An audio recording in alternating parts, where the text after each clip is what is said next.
Welcome to Soft Hour Library. Tonight's story begins now. Close your eyes and rest. Chapter 11, Zest. In this chapter, I propose to deal with what seems to me the most universal and distinctive mark of happy men, namely zest. Perhaps the best way to understand what is meant by zest will be to consider the different ways in which men behave when they sit down to a meal. There are those to whom a meal is merely a bore, no matter how excellent the food may be. They feel that it is uninteresting. They have had excellent food before, probably at almost every meal they have eaten. They have never known what it was to go without a meal until hunger became a raging passion, but have come to regard meals as merely conventional occurrences, dictated by the fashions of the society in which they live. Like everything else, meals are tiresome, but it is no use to make a fuss, because nothing else will be less tiresome.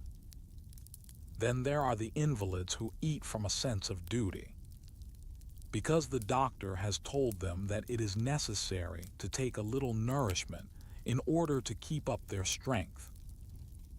Then there are the epicures, who start hopefully, but find that nothing has been quite so well cooked as it ought to have been. Then there are the gourmandizers, who fall upon their food with eager rapacity, eat too much, and grow plethoric and stertorous. Finally, there are those who begin with a sound appetite, are glad of their food, eat until they have had enough, and then stop. Those who are set down before the feast of life have similar attitudes towards the good things which it offers. The happy man corresponds to the last of our eaters. What hunger is in relation to food, zest is in relation to life.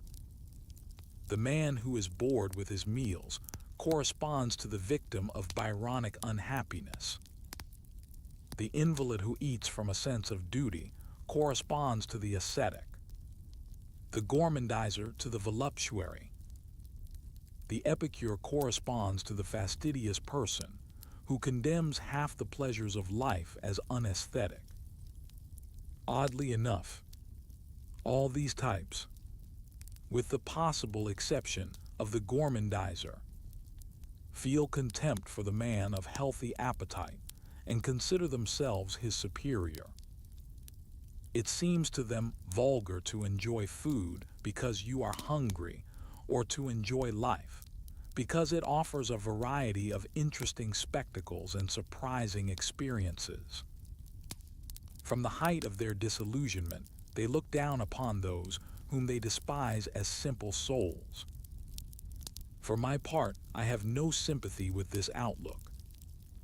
All disenchantment is to me a malady, which, it is true, certain circumstances may render inevitable, but which none the less, when it occurs, is to be cured as soon as possible, not to be regarded as a higher form of wisdom. Suppose one man likes strawberries and another does not. In what respect is the latter superior? There is no abstract and impersonal proof either that strawberries are good or that they are not good. To the man who likes them, they are good. To the man who dislikes them, they are not. But the man who likes them has a pleasure which the other does not have. To that extent, his life is more enjoyable, and he is better adapted to the world in which both must live. What is true in this trivial instance is equally true in more important matters. The man who enjoys watching football is to that extent superior to the man who does not. The man who enjoys reading is still more superior to the man who does not. Since opportunities for reading are more frequent than opportunities for watching football, The more things a man is interested in, the more opportunities of happiness he has, and the less he is at the mercy of fate. Since if he loses one thing, he can fall back upon another. Life is too short to be interested in everything, but it is good to be interested in as many things as are necessary to fill our days. We are all prone to the malady of the introvert, who, with the manifold spectacle of the world spread out before him, turns away and gazes only upon the emptiness within. But let us not imagine that there is anything grand about the introvert's unhappiness. There were once upon a time 2 sausage machines, exquisitely constructed for the purpose of turning pig into the most delicious sausages. One of these retained his zest for pig and produced sausages innumerable. The other said, "What is pig to me? My own works are far more interesting and wonderful than any pig." He refused pig and set to work to study his inside. When bereft of its natural food, his inside ceased to function, and the more he studied it, the more empty and foolish it seemed to him to be. All the exquisite apparatus by which the delicious transformation had hitherto been made stood still, and he was at a loss to guess what it was capable of doing. This second sausage machine was like the man who has lost his zest, while the first was like the man who has retained it. The mind is a strange machine which can combine the materials offered to it in the most astonishing ways. But without materials from the external world, it is powerless. And unlike the sausage machine, it must seize its materials for itself. Since events only become experiences through the interest that we take in them, if they do not interest us, we are making nothing of them. The man, therefore, whose attention is turned within finds nothing worthy of his notice, whereas the man whose attention is turned outward can find within, in those rare moments when he examines his soul, the most varied and interesting assortment of ingredients being dissected and recombined into beautiful or instructive patterns. The forms of zest are innumerable. Sherlock Holmes, it may be remembered, picked up a hat which he happened to find lying in the street. After looking at it for a moment, he remarked that its owner had come down in the world as the result of drink, and that his wife was no longer so fond of him as she used to be. Life could never be boring to a man to whom casual objects offered such a wealth of interest. Think of the different things that may be noticed in the course of a country walk. One man may be interested in the birds, another in the vegetation, another in the geology, yet another in the agriculture, and so on. Any one of these things is interesting if it interests you. And, other things being equal, the man who is interested in any one of them is a man better adapted to the world than the man who is not interested. How extraordinarily different, again, are the attitudes of different people to their fellow men.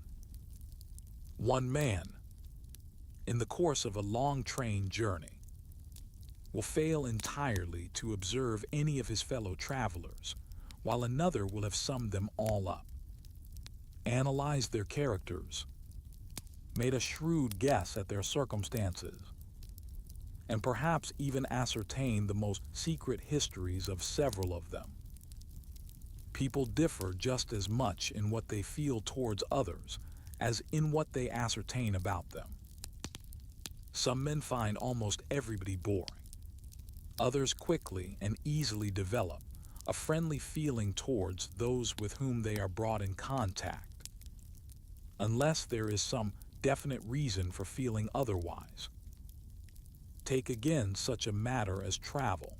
Some men will travel through many countries, going always to the best hotels, eating exactly the same food as they would eat at home, meeting the same idle rich whom they would meet at home, conversing on the same topics upon which they converse at their own dinner table.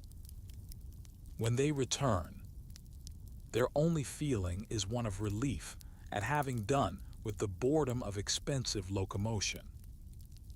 Other men, wherever they go, see what is characteristic, make the acquaintance of people who typify the locality, observe whatever is of interest, either historically or socially, eat the food of the country, learn its manners and its language, and come home with a new stock of pleasant thoughts for winter evenings.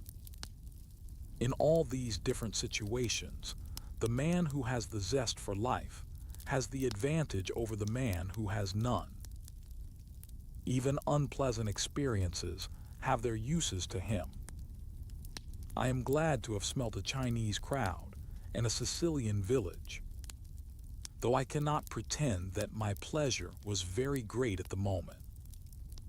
Adventurous men enjoy shipwrecks, mutinies, earthquakes, conflagrations, and all kinds of unpleasant experiences, provided they do not go so far as to impair health. They say to themselves in an earthquake, for example, "So that is what an earthquake is like," and it gives them pleasure to have their knowledge of the world increased by this new item.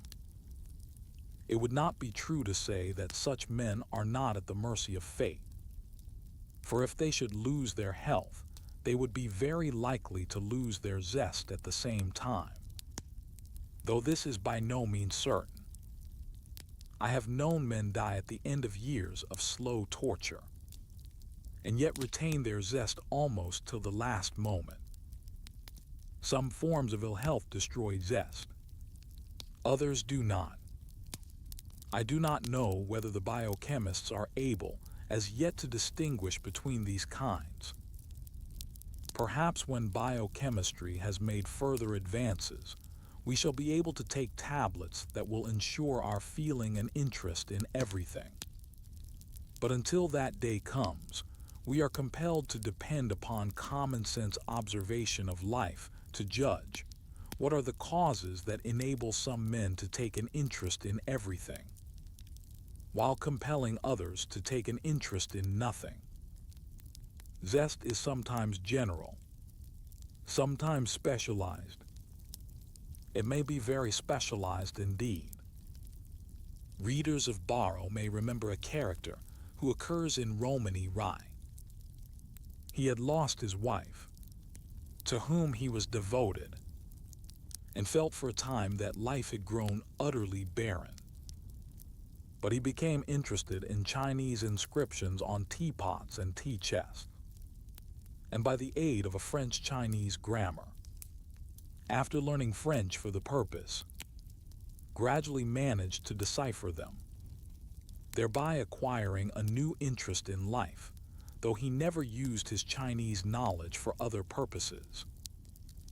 I have known men who were entirely absorbed in the endeavor to find out all about the Gnostic heresy, and other men whose principal interest lay in collating the manuscripts and early editions of Hobbes. It is quite impossible to guess in advance what will interest a man, but most men are capable of a keen interest in something or other. And when once such an interest has been aroused, their life becomes free from tedium.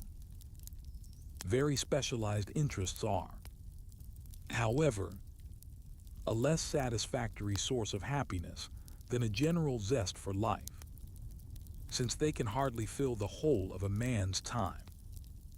And there is always the danger that he may come to know all there is to know about the particular matter that has become his hobby. It will be remembered that among our different types at the banquet, we included the gourmandizer, whom we were not prepared to praise. The reader may think that the man with zest whom we have been praising does not differ in any definable way from the gourmandizer. The time has come when we must try to make the distinction between the two types more definite. The ancients, as everyone knows, regarded moderation as one of the essential virtues. Under the influence of Romanticism and the French Revolution, this view was abandoned by many, and overmastering passions were admired, even if, like those of Byron's heroes, they were of a destructive and antisocial kind. The ancients, however, were clearly in the right. In the good life, these must be a balance between different activities, and no one of them must be carried so far as to make the others impossible.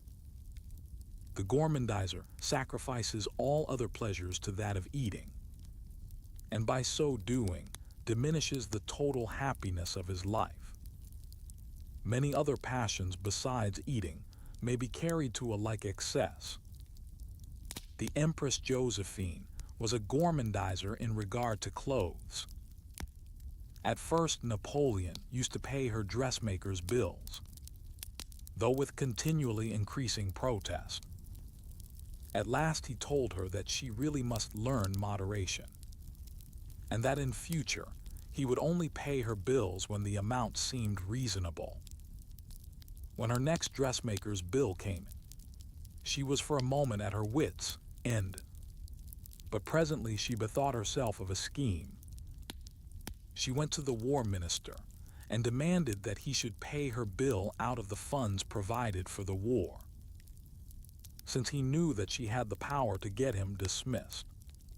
He did so, and the French lost Genoa in consequence. So at least some books say, though I am not prepared to vouch for the exact truth of the story. For our purpose it is equally apt whether true or an exaggeration, since it serves to show how far the passion for clothes may carry a woman who has the opportunity to indulge it. Dipsomaniacs and nymphomaniacs are obvious examples of the same kind of thing. The principle in these matters is fairly obvious. All our separate tastes and desires have to fit into the general framework of life. If they are to be a source of happiness, they must be compatible with health, with the affection of those whom we love, and with the respect of the society in which we live. Some passions can be indulged to almost any extent without passing beyond these limits. Others cannot. The man, let us say, who loves chess, if he happens to be a bachelor with independent means, need not restrict his passion in any degree. Whereas if he has a wife and children and no independent means, he will have to restrict it very severely. The dipsomaniac and the gourmandizer, even if they have no social ties, are unwise from a self-regarding point of view, since their indulgence interferes with health and gives them hours of misery in return for minutes of pleasure. Certain things form a framework within which any separate passion must live if it is not to become a source of misery.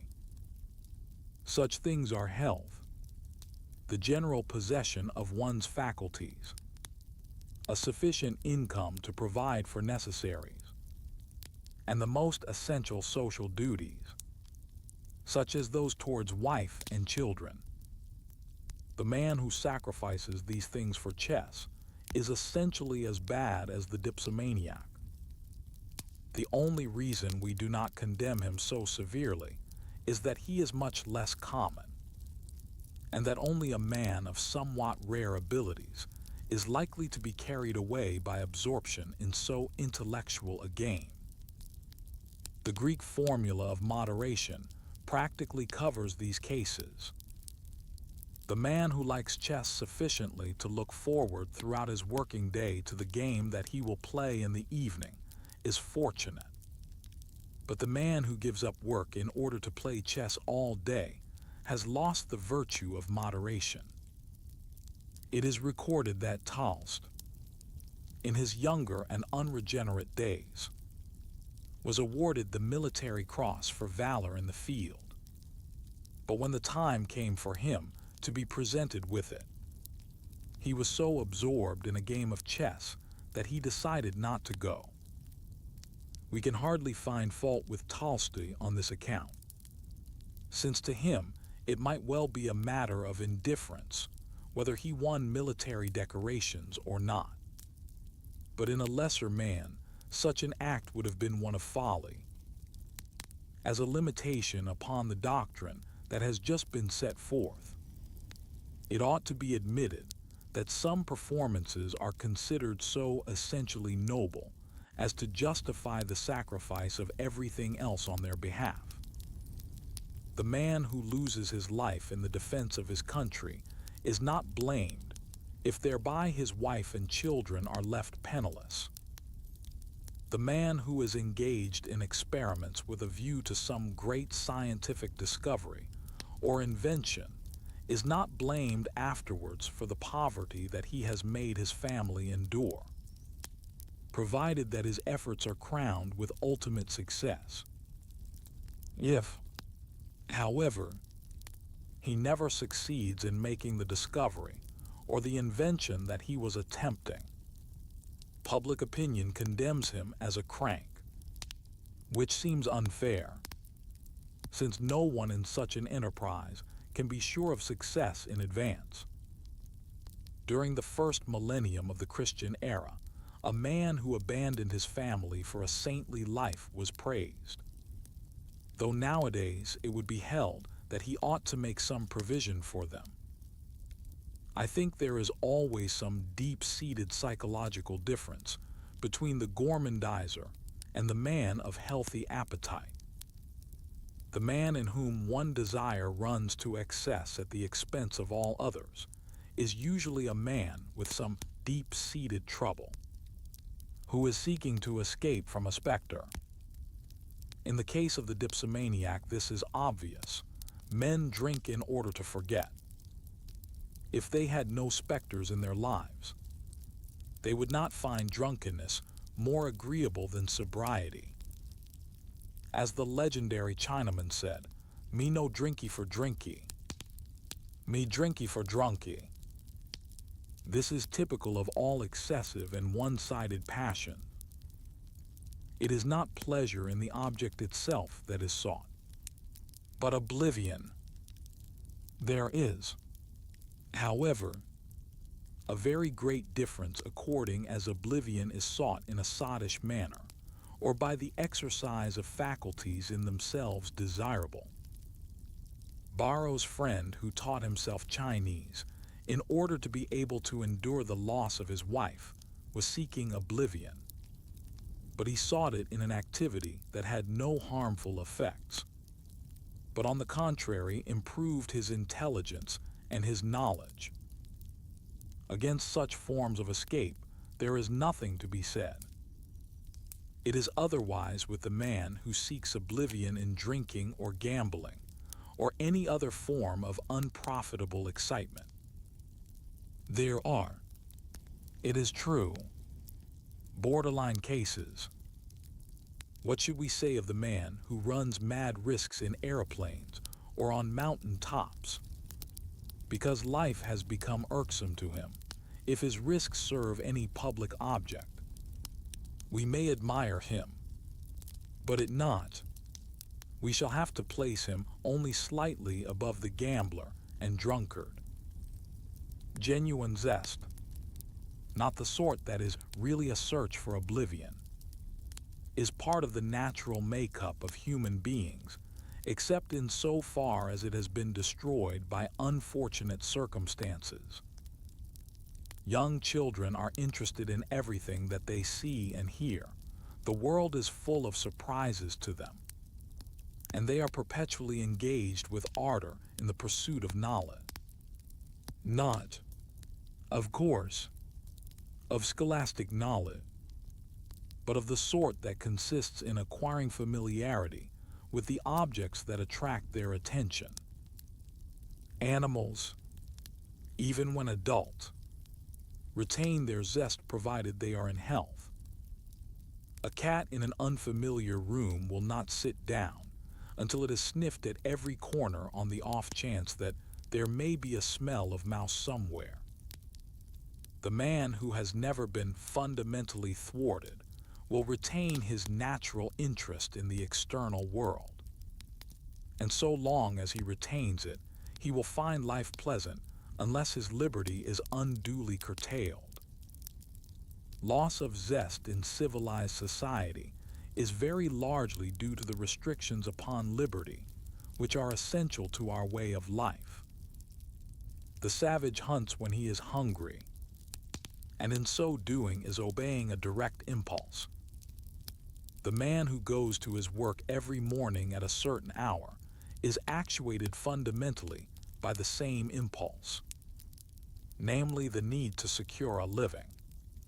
But in his case, the impulse does not operate directly, and at the moment when it is felt, it operates indirectly through abstractions, beliefs, and volitions. At the moment when the man starts off to his work, he is not feeling hungry, since he has just had his breakfast. He merely knows that hunger will recur, and that going to his work is a means of satisfying future hunger. Impulses are irregular, whereas habits, in a civilized society, have to be regular. Among savages, even collective enterprises, insofar as they exist, are spontaneous and impulsive. When the tribe is going to war, the tom-tom rouses military ardor, and herd excitement inspires each individual to the necessary activity. Modern enterprises cannot be managed in this way. When a train has to be started at a given moment, it is impossible to inspire the porters, the engine driver, and the signalman by means of barbaric music. They must each do their job merely because it has to be done. Their motive, that is to say, is indirect. They have no impulse towards the activity, but only towards the ultimate reward of the activity. A great deal of social life has the same defect. People converse with each other, not from any wish to do so, but because of some ultimate benefit that they hope to derive from cooperation. At every moment of life, the civilized man is hedged about by restrictions of impulse. If he happens to feel cheerful, he must not sing or dance in the street. While if he happens to feel sad, he must not sit on the pavement and weep, for fear of obstructing pedestrian traffic. In youth, his liberty is restricted at school. In adult life, it is restricted throughout his working hours. All this makes zest more difficult to retain, for the continual restraint tends to produce weariness and boredom. Nevertheless, a civilized society is impossible without a very considerable degree of restraint upon spontaneous impulse, since spontaneous impulse will only produce the simplest forms of social cooperation, not those highly complex forms which modern economic organization demands. In order to rise above these obstacles to zest, a man needs health and superabundant energy, or else, if he has that good fortune, work that he finds interesting on its own account.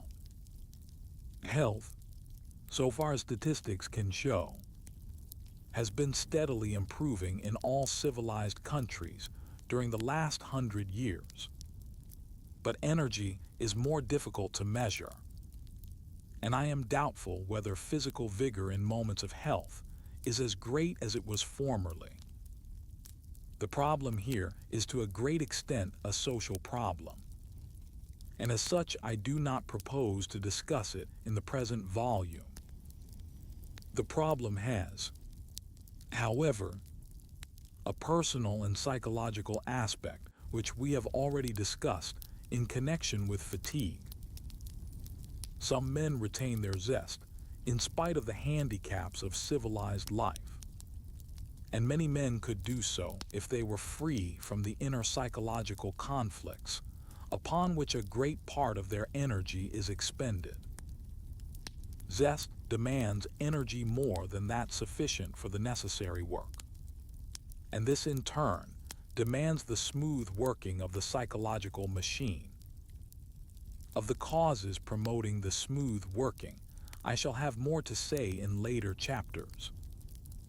In women, less nowadays than formerly, but still to a very large extent, zest has been greatly diminished by a mistaken conception of respectability. It was thought undesirable that women should take an obvious interest in men, or that they should display too much vivacity in public. In learning not to be interested in men, they learned very frequently to be interested in nothing, or at any rate in nothing except a certain kind of correct behavior. To teach an attitude of inactivity and withdrawal towards life is clearly to teach something very inimical to zest, and to encourage a certain kind of absorption in self, which is characteristic of highly respectable women, especially when they are uneducated. They do not have the interest in sport that average men have. They care nothing about politics. Towards men their attitude is one of prim aloofness. Towards women their attitude is one of veiled hostility, based upon the conviction that other women are less respectable than they are themselves. They boast that they keep themselves to themselves, that is to say, their lack of interest in their fellow creatures appears to them in the light of a virtue. For this, of course, they are not to blame. They are only accepting the moral teaching that has been current for thousands of years where women are concerned. They are, however, victims, much to be pitied, of a system of repression whose iniquity they have failed to perceive. To such women, all that is ungenerous appears good, and all that is generous appears evil. In their own social circle, they do what they can to kill joy. In politics, they love repressive legislation. Fortunately, the type is growing less common, but it is still far more prevalent than is supposed by those who live in emancipated circles. I recommend anyone who doubts this statement to go the round of a number of lodging houses seeking a lodging, and to take note of the landladies that he will meet during his search. He will find that they are living by a conception of female excellence, which involves as an essential part the destruction of all zest for life, and that their minds and hearts are dwarfed and stunted as a result. Between male and female excellence, rightly conceived, there is no difference, or at any rate, no difference such as tradition inculcates. For women as for men, zest is the secret of happiness and well-being. Chapter 12, Affection. One of the chief causes of lack of zest is the feeling that one is unloved, whereas conversely, the feeling of being loved promotes zest more than anything else does. A man may have the feeling of being unloved for a variety of reasons. He may consider himself such a dreadful person that no one could possibly love him. He may in childhood have had to accustom himself to receiving less love than fell to the share of other children, or he may in fact be a person whom nobody loves. But in this latter event, the cause probably lies in a lack of self-confidence due to early misfortune. The man who feels himself unloved may take various attitudes as a result. He may make desperate efforts to win affection, probably by means of exceptional acts of kindness. In this, however, he is very likely to be unsuccessful, since the motive of the kindnesses is easily perceived by their beneficiaries, and human nature is so constructed that it gives affection most readily to those who seem least to demand it. The man, therefore, who endeavors to purchase affection by benevolent actions becomes disillusioned by experience of human ingratitude. It never occurs to him that the affection which he is trying to buy is of far more value than the material benefits which he offers as its price. And yet the feeling that this is so is at the basis of his actions. Another man, observing that he is unloved, may seek revenge upon the world, either by stirring up wars and revolutions, or by a pen dipped in gall. Like Dean Swift, this is an heroic reaction to misfortune, requiring a force of character sufficient to enable a man to pit himself against the rest of the world. Few men are able to reach such heights. The great majority, both of men and women, if they feel themselves unloved, sink into a timid despair, relieved only by occasional gleams of envy and malice. As a rule, the lives of such people become extremely self-centered, and the absence of affection gives them a sense of insecurity from which they instinctively seek to escape by allowing habit to dominate their lives utterly and completely. For those who make themselves the slaves of unvarying routine are generally actuated by fear of a cold outer world, and by the feeling that they will not bump into it if they walk along the same paths that they have walked along on previous days. Those who face life with a feeling of security are much happier than those who face it with a feeling of insecurity, at any rate so long as their sense of security does not lead them to disaster. And in a very great many cases, though not in all, a sense of security will itself help a man to escape dangers to which another would succumb. If you are walking over a chasm on a narrow plank, you are much more likely to fall if you feel fear than if you do not. And the same thing applies to the conduct of life. The fearless man may, of course, meet with sudden disaster, but it is likely that he will pass unscathed through many difficult situations in which a timid man would come to grief.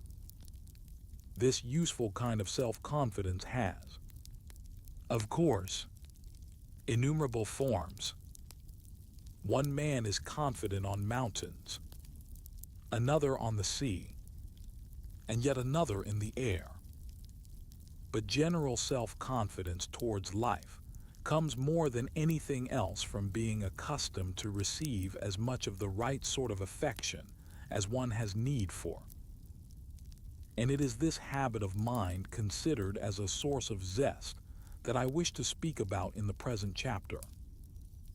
It is affection received, not affection given, that causes this sense of security, though it arises most of all from affection which is reciprocal.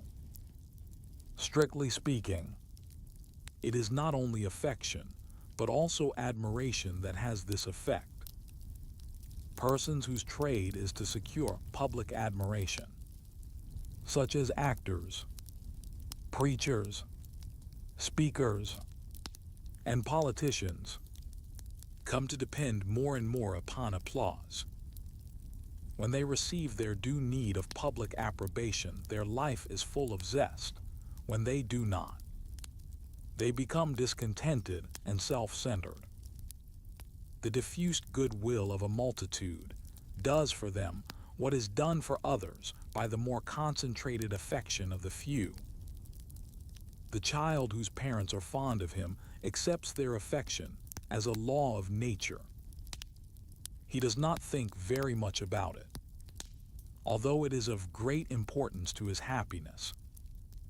He thinks about the world, about the adventures that come his way, and the more marvelous adventures that will come his way when he is grown up. But behind all these external interests, there is the feeling that he will be protected from disaster by parental affection. The child from whom for any reason parental affection is withdrawn is likely to become timid and unadventurous, filled with fears and self-pity, and no longer able to meet the world in a mood of gay exploration. Such a child may set to work at a surprisingly early age to meditate on life and death and human destiny. He becomes an introvert, melancholy at first, but seeking ultimately the unreal consolations of some system of philosophy or theology. The world is a higgledy-piggledy place, containing things pleasant and things unpleasant in haphazard sequence. And the desire to make an intelligible system or pattern out of it is at bottom an outcome of fear. In fact, a kind of agoraphobia or dread of open spaces. Within the four walls of his library, the timid student feels safe. If he can persuade himself that the universe is equally tidy, he can feel almost equally safe when he has to venture forth into the streets. Such a man, if he had received more affection, would have feared the real world less, and would not have had to invent an ideal world to take its place in his beliefs. By no means all affection, however, has this effect in encouraging adventurousness. The affection given must be itself robust rather than timid, desiring excellence even more than safety on the part of its object, though of course by no means indifferent to safety. The timid mother or nurse, who is perpetually warning children against disasters that may occur, who thinks that every dog will bite and that every cow is a bull, may produce in them a timidity equal to her own, and may cause them to feel that they are never safe except in her immediate neighborhood. To the unduly possessive mother, this feeling on the part of a child may be agreeable. She may desire his dependence upon herself more than his capacity to cope with the world. In that case, her child is probably worse off in the long run than he would be if he were not loved at all. The habits of mind formed in early years are likely to persist through life. Many people, when they fall in love, look for a little haven of refuge from the world, where they can be sure of being admired when they are not admirable, and praised when they are not praiseworthy.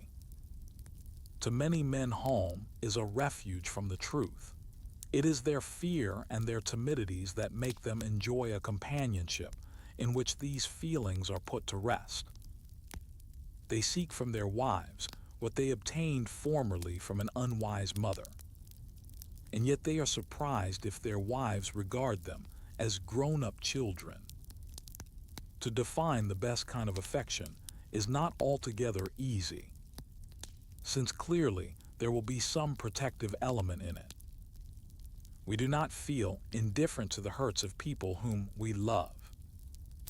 I think, however, that apprehension of misfortune as opposed to sympathy with a misfortune that has actually occurred, should play as small a part as possible in affection.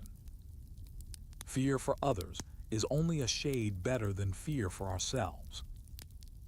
Moreover, it is very often a camouflage for possessiveness.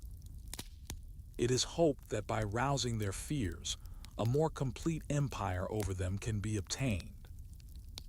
This, of course, is one of the reasons why men have liked timid women, since by protecting them, they came to own them. The amount of solicitude of which a person can be the object without damage to himself depends upon his character. A person who is hardy and adventurous can endure a great deal without damage, whereas a timid person should be encouraged to expect little in this way. Affection received has a twofold function. We have spoken of it hitherto in connection with security, but in adult life it has an even more essential biological purpose, namely parenthood. To be unable to inspire sex love is a grave misfortune to any man or woman, since it deprives him or her of the greatest joys that life has to offer. This deprivation is almost sure sooner or later to destroy zest and produce introversion. Very frequently, however, previous misfortunes in childhood have produced defects of character, which are the cause of failure to obtain love in later years. This is perhaps more true where men are concerned than it is as regards women. For on the whole, women tend to love men for their character, while men tend to love women for their appearance.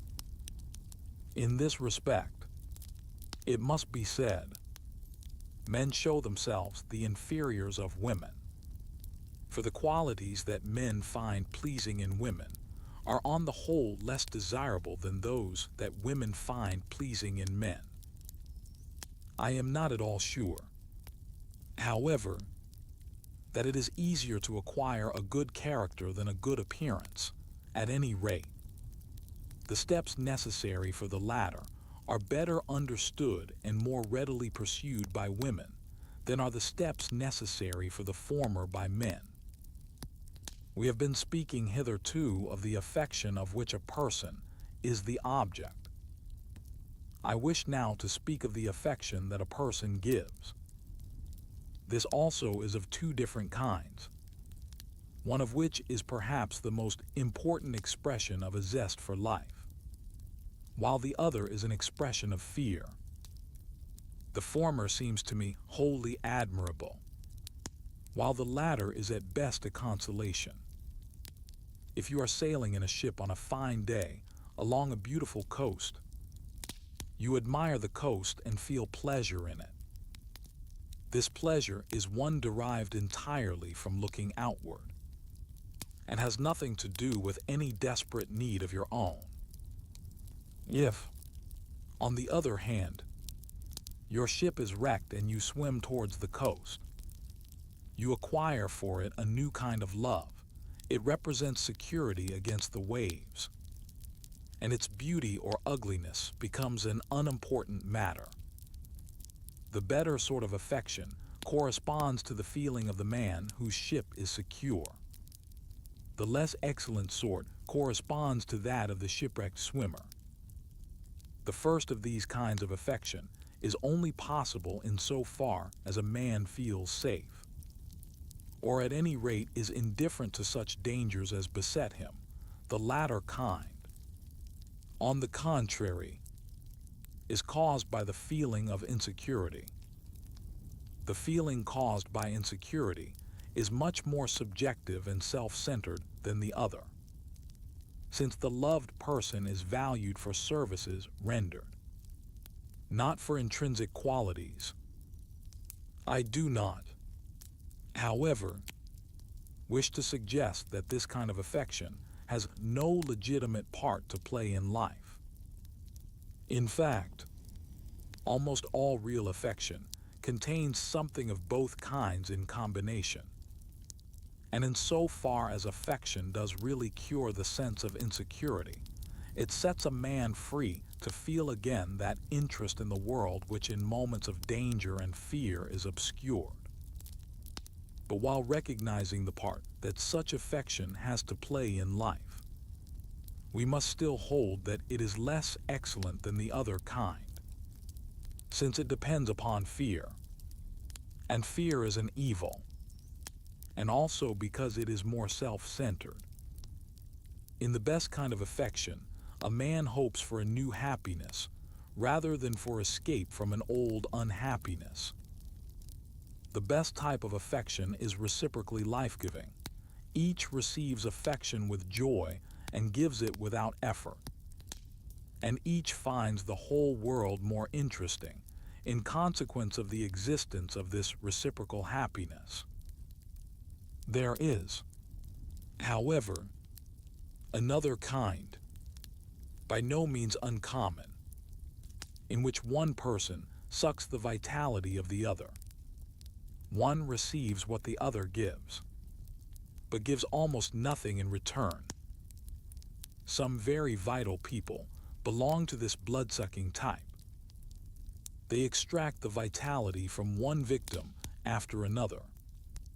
But while they prosper and grow interesting, those upon whom they live grow pale and dim and dull. Such people use others as means to their own ends, and never consider them as ends in themselves. Fundamentally, they are not interested in those whom, for the moment, they think they love.